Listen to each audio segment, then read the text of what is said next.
भाई आज के टाइम में हर कोई बिजनेस करना चाहता है और ये माहौल बना रखा है कि अगर आपको अमीर बनना है ना तो आपको बिजनेस करना पड़ेगा। तो क्या जॉब करने वाले लोग कभी अमीर नहीं बन सकते? आप अमीर होंगे या गरीब ये इस पे डिपेंड नहीं करता कि आप कितना कमाते हैं। आपका अमीर होना या ना होना डिपेंड करता है कि आप फाइनेंशियल प्लानिंग कैसे करते हैं। लेकिन इससे पहले कि हम फाइनेंशियल प्लानिंग की बात करें, मैं एक और चीज पहले डिस्कस करना चाहूंगा।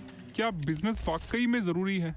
ऐसी कौन सी वजह है कि लोग बिजनेस करने के पीछे भाग रहे हैं? Number 1, glamorisation. आज की डेट में एंटरप्रेन्योरशिप को इतना ज्यादा ग्लैमराइज कर दिया गया है जैसे कोई बिजनेसमैन नहीं कहीं का सुपरस्टार हो। लेकिन इसका बहुत बड़ा नेगेटिव इफेक्ट ये है कि अब बिजनेस से ज्यादा बिजनेसमैन की बात हो रही है। बिजनेस की अपनी कोर वैल्यूज इग्नोर होती जा रही है और यही वजह है बहुत से बड़े बड़े एंटरप्रेन्योर्स जो दूसरों को जज करते हैं लेकिन उनके खुद के बिजनेसेस लॉस में जा रहे हैं। Second, rich ideology. आजकल हर किसी से यही सुनने को मिलता है कि अगर पैसा कमाना है ना तो बिजनेस कर लो। लोग दो ही चीजों के नाम लेते हैं, पैसा और बिजनेस। लेकिन आपको ये समझना होगा कि ना तो आपको पैसे पे फोकस करना है और ना ही बिजनेस पे। आपको जो फोकस करना है वो करना है प्रोसेस पे, जिसकी बात ये लोग कभी करते ही नहीं है। तो इस वीडियो में मैं आपको जॉब और पैसे की बात करने से ज्यादा प्रोसेस की बात करूंगा कि कैसे जॉब करते हुए, सैलरीड क्लास रहते हुए करोड़पति बना जा सकता है। तो अगर जॉब करके करोड़पति बनने की बात हो रही है, इसका मतलब फाइनेंशियल प्लानिंग की बात हो रही है। तो उसके लिए अभी हमारा फाइनेंशियल स्टेटस क्या होना चाहिए? मतलब मेरी सैलरी अभी कितनी होनी चाहिए कि मैं इस तरह से अपनी फाइनेंशियल प्लानिंग करूं कि मैं अमीर बन जाऊं। तो जी इसके लिए हम मानते हैं हमारी करंट सैलरी 18,000 रुपए महीना, 18,000 रुपीज मंथली। और अभी आपकी एज यही कुछ 22 साल के आसपास है। अगर आपकी सैलरी 18,000 से ज्यादा है तो अच्छी बात है, लेकिन अभी के लिए इतनी सैलरी होनी ही चाहिए। लेकिन फिर भी अगर आप 18,000 रुपीज भी नहीं कमा पा रहे हैं तो उस केस में मैं कहूंगा कि आप जो कर रहे हैं ना उसे करते रहिए, लेकिन साथ में कुछ सीखिए और अपनी स्किल्स को डेवलप कीजिए, जिससे कल के दिन को आपकी इनकम भी बढ़ेगी। तो अभी हम शुरू करते हैं कि 22 या 23 साल की एज में आप 18,000 रुपए महीना कमा रहे हैं। तो सबसे पहले आपको क्या करना चाहिए? सबसे पहले आपको पता होना चाहिए कि आप कितना खर्च कर सकते हैं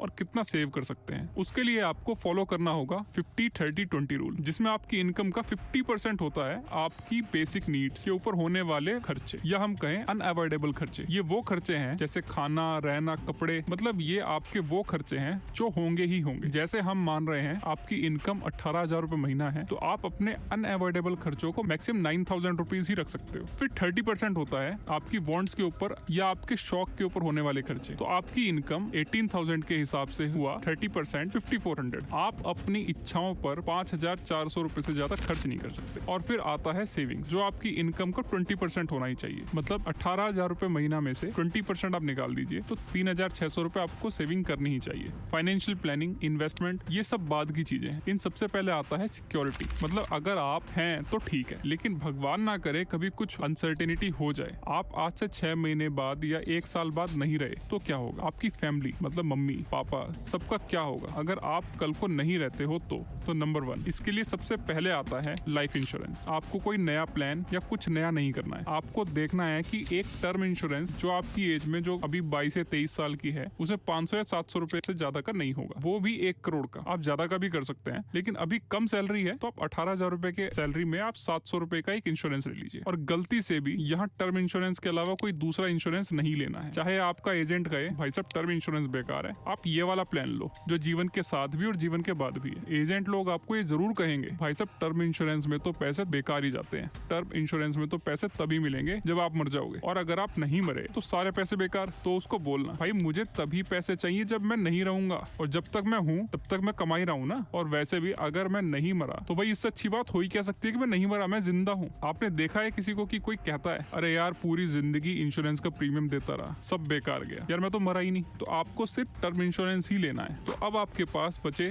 3,600 रुपए माइनस 700 रुपए, मतलब 2,900 रुपए। सेकंड आता है हेल्थ इंश्योरेंस। अब एक हेल्थ इंश्योरेंस और कराना है तो आपकी एज में 5 लाख का हेल्थ इंश्योरेंस 500 रुपए महीने के आसपास मिल जाएगा। और हेल्थ इंश्योरेंस भी टर्म इंश्योरेंस की तरह इंपॉर्टेंट है, क्योंकि आज की डेट में अगर आप बीमार हो गए या बीमारी थोड़ी सीरियस हो गई, किसी भी प्राइवेट हॉस्पिटल में जाओगे तो लाखों से नीचे का तो बिल ही नहीं बनता। कई बार तो एक बीमारी का इलाज कराने में ही लोगों की जिंदगी की पूरी सेविंग चली जाती है। तो हेल्थ इंश्योरेंस के 500 रुपए देने के बाद आपके पास बचे 2,900 रुपए माइनस 500 रुपए, मतलब 2,400 रुपए। फिर थर्ड आता है इमरजेंसी फंड। भाई हो सकता है आपकी जॉब बहुत अच्छी चल रही है या आप बहुत बड़ी कंपनी में जॉब कर रहे हो और आपको आपकी प्राइवेट जॉब भी किसी गवर्नमेंट जॉब से कम नहीं लग रही। भाई जॉब कोई भी हो, यहाँ तक कि गवर्नमेंट जॉब ही क्यों ना हो, लेकिन कोई भी कंपनी आज तक किसी एम्प्लॉय की नहीं हुई। इसका मतलब ये नहीं है कि आप अपनी कंपनी पर भरोसा करना छोड़ दो, लेकिन मैं सिर्फ इतना कह रहा हूँ, वक्त हमेशा एक जैसा नहीं रहता। आज आपका वक्त बहुत अच्छा चल रहा है, आप जैसा चाह रहे हो चीजें वैसी ही चल रही हैं, लेकिन जरूरी नहीं है कि आपका वक्त कल भी ऐसा ही चलेगा और आज से 6 महीने बाद भी ऐसा ही चलेगा। इसलिए मान लीजिए आज से 1 साल बाद किसी वजह से आपकी जॉब चली गई या आपकी इनकम बंद हो गई, उस टाइम के लिए आपको हमेशा अपने पास एक इमरजेंसी फंड मेंटेन करके रखना चाहिए। लेकिन इमरजेंसी फंड कितना रखना चाहिए? आपका इमरजेंसी फंड होना चाहिए आपके 6 महीने के अनअवॉइडेबल खर्चे।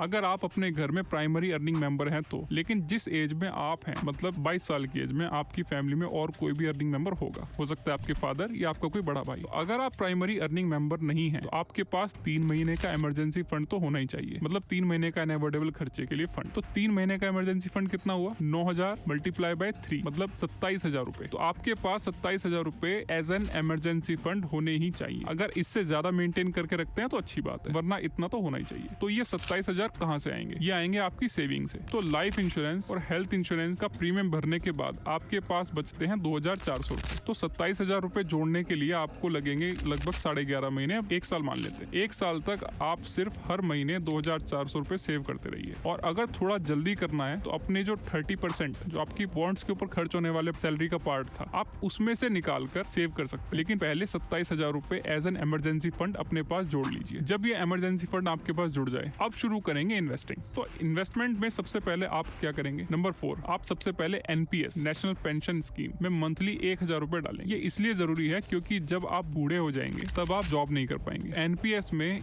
1,000 रुपए डालने के बाद आपके पास बचे 2,400 रुपए माइनस 1,000 रुपए इज इक्वल टू 1,400, 1,400 रुपए। नाउ 5th, एनपीएस में इन्वेस्ट करने के बाद आप सेकंड इन्वेस्टमेंट करेंगे सॉवरेन गोल्ड बॉन्ड में। अब मैं आपको गोल्ड बॉन्ड में इन्वेस्ट करने के लिए क्यों कह रहा हूँ? मैं आपको गोल्ड बॉन्ड में इन्वेस्ट करने के लिए इसलिए कह रहा हूँ क्योंकि गोल्ड एक वो एसेट है जिसमें टाइम के साथ हमेशा एप्रिसिएशन हुआ है। और अगर हम फिजिकल गोल्ड लेते हैं तो फिजिकल गोल्ड लेने में हमें मेकिंग चार्जेस या जीएसटी और उसके प्योरिटी के इश्यूज सब देखने पड़ते हैं। लेकिन सॉवरेन गोल्ड बॉन्ड में कोई जीएसटी नहीं लगता, कोई मेकिंग चार्जेस नहीं लगता क्योंकि फिजिकल गोल्ड नहीं। और इसमें आपको 2.5% इंटरेस्ट भी मिलता है। लेकिन अभी आप सिर्फ 18,000 रुपए महीना ही कमा रहे हैं, तो आपकी सेविंग में से अभी 1,400 रुपए बचे हैं। अब आप महीने के 400 रुपए ही इसमें इन्वेस्ट करो। जैसे अगर आपको 1 ग्राम का सॉवरेन गोल्ड बॉन्ड लेना है, आप भले ही 14 या 15 महीने तक 400 रुपए जोड़ के 1 ग्राम सॉवरेन गोल्ड बॉन्ड लो, लेकिन आप इसमें इन्वेस्ट कर सकते हो। तो 400 रुपए के सॉवरेन गोल्ड बॉन्ड लेने के बाद आपके पास बचे 1,000 रुपए। नाउ 6, तो जी गोल्ड में भी इन्वेस्ट कर लिया। अब आप इन्वेस्ट करेंगे इंडेक्स फंड में। अब मैं आपको इंडेक्स फंड क्यों कह रहा हूँ, म्यूचुअल फंड क्यों नहीं? मैं आपको इंडेक्स फंड इसलिए कह रहा हूँ क्योंकि इंडेक्स फंड पैसिव फंड होते हैं और म्यूचुअल फंड एक्टिव फंड होते हैं। और एक्टिव फंड में जो फंड मैनेजर के चार्जेस होते हैं वो ज्यादा होते हैं और इनमें ह्यूमन इंटरवेंशन ज्यादा होता है। और इंडेक्स फंड में क्योंकि पैसिव फंड होते हैं तो इसमें फंड मैनेजमेंट चार्जेस बहुत कम होते हैं और इनमें लीस्ट ह्यूमन इंटरवेंशन होता है, इसलिए इसमें रिटर्न मॉडरेट रहते हैं और रिस्क बहुत कम होता है। अब जो आपके पास 1,000 रुपए बचते हैं, अब आप उसे इंडेक्स फंड में डाल सकते हैं। तो जी अब क्या होगा? सैलरी का जो 20% था वो तो सारा इन्वेस्ट हो चुका है। तो अब क्या मैं करोड़पति बन जाऊंगा? जी जरूर,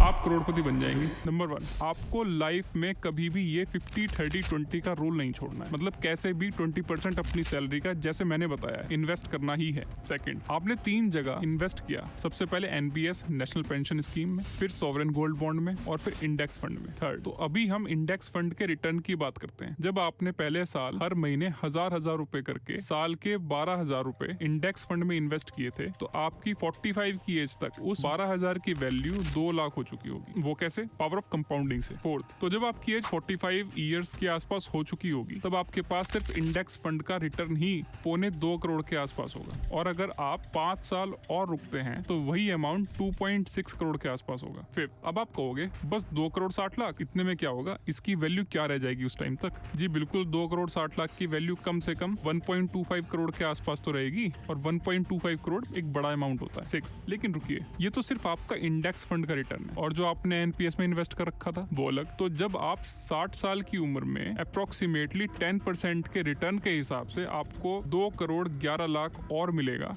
तब आप खुश हो जाएंगे, जिसमें 60 साल की एज में 1.25 करोड़ और रिमेनिंग पेंशन की फॉर्म में मिलेगा। और इसके अलावा हमने माना है कि आप इंडेक्स फंड में 20% के हिसाब से अपनी इन्वेस्टमेंट बढ़ाते हो, क्योंकि आपकी सैलरी 10% के हिसाब से बढ़ेगी हर साल। लेकिन हर 3 साल या 4 साल में जब आप जॉब चेंज करोगे तब आपकी सैलरी 30% या 40% के हिसाब से बढ़ेगी। और आपके जो फिक्स्ड खर्चे थे, जो हमने 50% कंसिडर करे थे, वो 50% के हिसाब से थोड़ी बढ़ेंगे। ऐसे ही आपकी बॉन्ड्स के ऊपर खर्चे भी 30% के हिसाब से थोड़ी बढ़ेंगे। मान के चलिए आपकी सैलरी एक टाइम के बाद 1 लाख रुपए महीना हो जाती है, तो क्या आपके फिक्स्ड खर्चे 50,000 हो जाएंगे? नहीं। तो जो ये बचेगा आप उसे भी इन्वेस्ट कर सकते हैं। और इसके अलावा जो आप सॉवरेन गोल्ड बॉन्ड में इन्वेस्ट कर रहे हैं, जब आपको जरूरत होगी तो भाभी जी के लिए उसमें से गोल्ड ज्वेलरी भी बनवा सकते हैं। तो आपको ये वीडियो कैसा लगा कमेंट्स में जरूर बताइए, और please like and subscribe look over.